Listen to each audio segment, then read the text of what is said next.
And here is the all-new Juke. Juke EV carries personality and emotion, showing that intelligence and character belong together. Always bold, always distinctive, and now fully electric. The Rebel is back, and this time it's plugged in. Live from the Beijing Auto Show, this is the first look at the 2027 Nissan Juke EV. It's sharper, weirder, and faster than ever.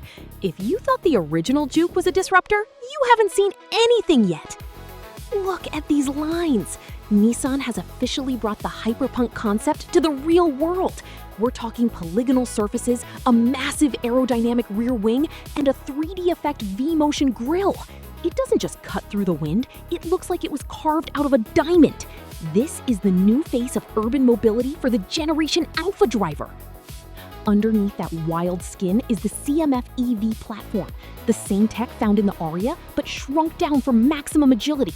Because it's 100% electric, those wheels are pushed to the absolute corners. That means a tiny footprint for city parking, but interior space that rivals a crossover from the segment above.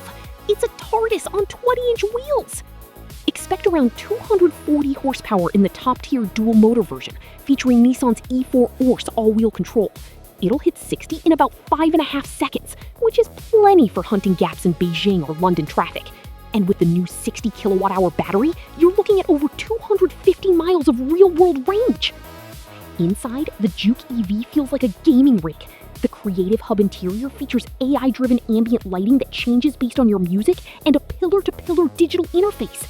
It's the first car in its class to offer a built-in Creator mode, allowing you to stream directly from the car's 360-degree cameras to your followers. It's a content machine on wheels. Starting production in early 2027, the Juke EV is the boldest move Nissan has made in years. Is the design too much, or is it exactly what the EV world needs? Drop your thoughts below. Don't forget to like and sub. I'll see you on the next charge.